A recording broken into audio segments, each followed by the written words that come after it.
All right, day 5 of 30 days in the garage. We're not actually going to be in the garage today. We're going to be on a little field trip. My friend Scott, who you guys met yesterday, managed to find himself a bucket truck for free. Sort of.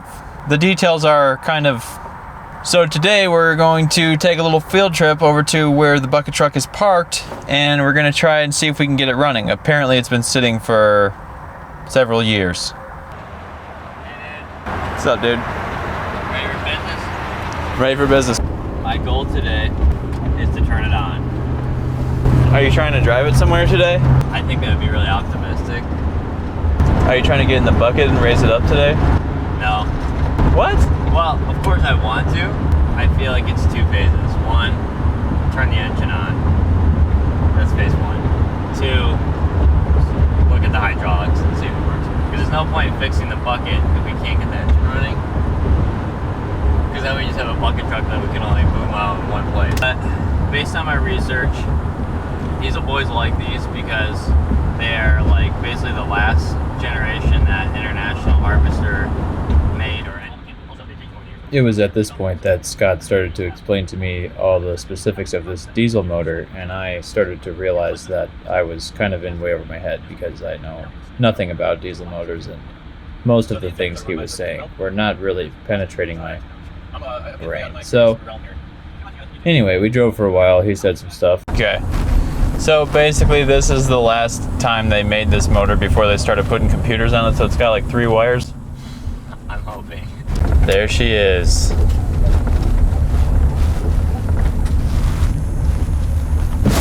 Oh.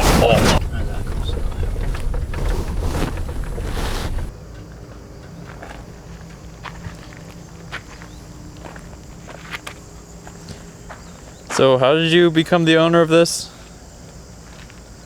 Well, we were shooting a video back here a couple weeks ago, and I asked the owner if I could have it, and he said, no, you can buy it. And I said, please. And he said, I'll think about it.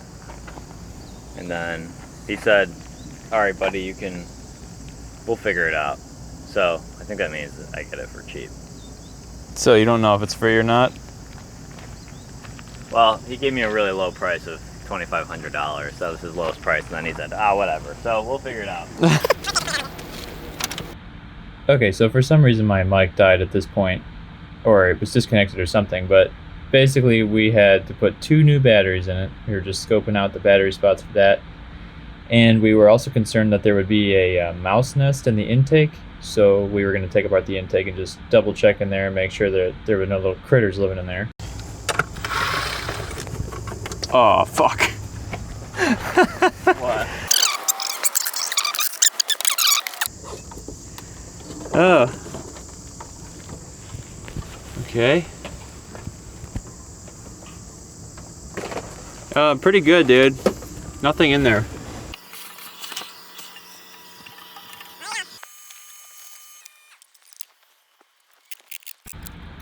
Next, it was time to put the batteries in, so I just hit the leads with some sandpaper real quick just to make sure we had a good connection. And the bolts on the leads were a little bit rusted, but it wasn't too big of a deal. Eventually I just put them over the top of the battery terminals and just pounded them down with the channel locks. Yeah, I just folded it over and squished it and rubbed it. Oh. Yeah, I give it the old squish and rub. I feel like you need some privacy. This could be like a silent ASMR video.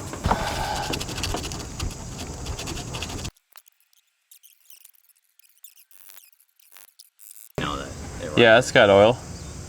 Okay. Not overfill. It looks like it's probably overfilled.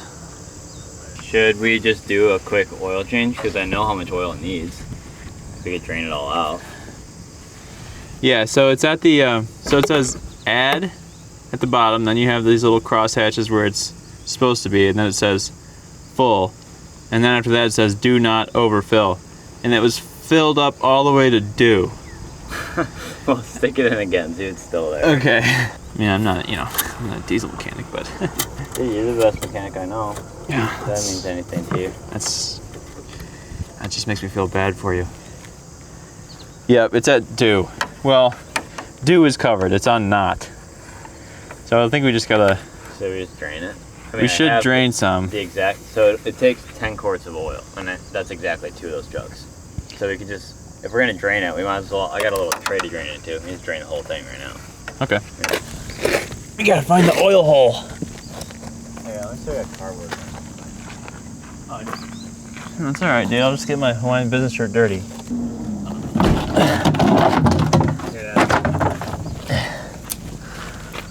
Oh, thanks, Dad. Oh, wow. You got a bunch of cardboards. You don't mind, This it? I guess this is it. So small. Is it this thing right here? I mean, probably, it's not the transmission, is it? No, I don't think it's a transmission.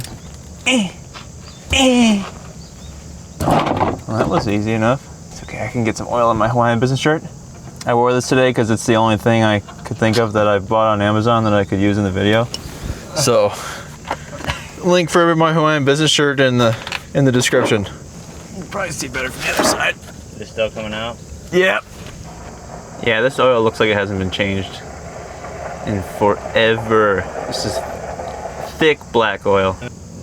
This thing is definitely full. Where'd you get that from? Over there. Oh, it was just in the yard? Mm-hmm. Oh, okay.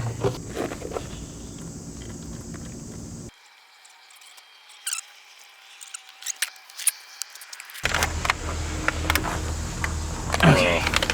5-minute hack. I said the whole thing's the hack. We're the hacks. Okay, is that all we have left to do before we try to turn it on? Oh yeah, it's stick shift. Cool. It's 5 gears. Nice. Plus reverse.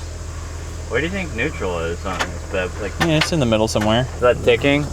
That's the glow plug solenoid. Oh, okay. And they say on YouTube that if it ticks, could be you need new glow plugs, which I assume this needs anyways. But it's a resistor. It's measuring the resistance in the glow plugs, and if like it's not right, then it ticks to avoid them like heating up too fast. It's like trying to like, you know what I mean? Yeah. It's like trying to regulate them.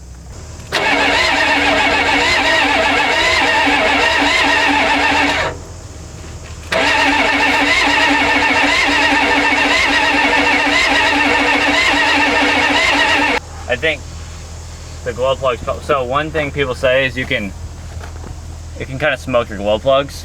You can arc the glow plug solenoid so they just stay on for a minute. A lot of people wire up their own button up here. I've seen it. They just like hold down a button to heat up the glow plugs. So a lot of people say like you got to crank it for a while on the first start. What do you want to try next then? Starting it again. Okay. I feel like we should give up yet. Where did that ticking come from? It's coming from right here. This little solenoid thingy. So that's got to be the glow plug. Oh yeah, that is the glow plug.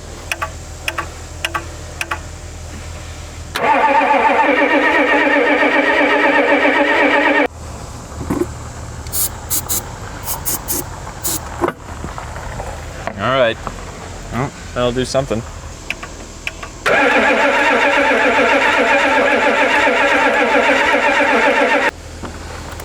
Smells like something's going through there. That's good. I mean, maybe it's just taking a while to get the fuel up after so long. Yeah. Is that possible? Probably. I don't know. Yeah, it smells like something's warm somewhere. Yeah, it's probably good. Okay, I think I'm jumping the glow plugs. Alright. Okay, ready? 1, 2, 3, 13, 14, 15. Go for it! I'm not getting anything now when I do it. No sparks. Yeah, I don't think we're getting power from the battery.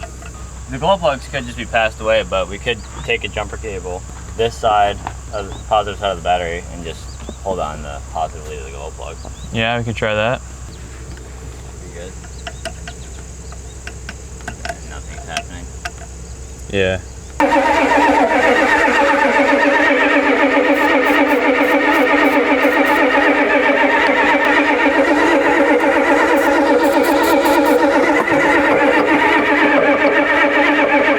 Did it sound like it was doing something to you?